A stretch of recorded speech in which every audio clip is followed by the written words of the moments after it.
on NASA's Perseverance Mars rover. We have no one over there onto Mars, but there is 2 microphones with Rover, and these microphones are the very first instruments of their kind ever to go to Mars. I am Nina Lanza, and I am a scientist at Los Alamos National Laboratory.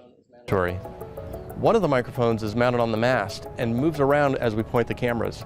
The other microphone is mounted to the rover body, and it stays fixed onto the port side of the rover. The two microphones that we sent were commercial off-the-shelf items.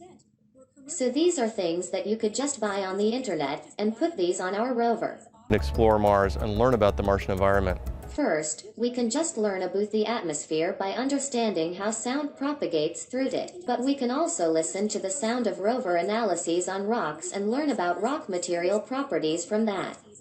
And finally, we can also listen to the sounds the rover makes to understand better the state of health of our instruments. Earth sounds.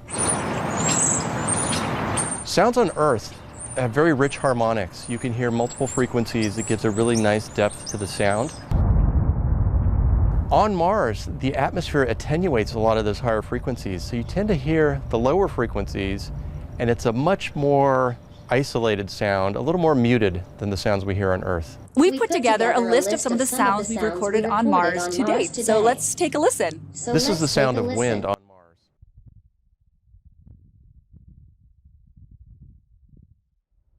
For the first time, we can hear the wind blowing across the surface of Mars to go along with all of the images that we've acquired of dust devils and dust storms over the many years of exploration on the surface. This is the sounds of the rover driving on Mars.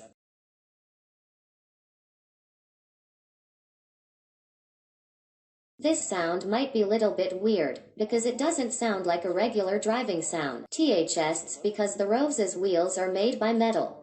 So this metal is rolling rover rocks and sand, and it makes this really clanky, squeaky sound. The SuperCam laser zapping rocks.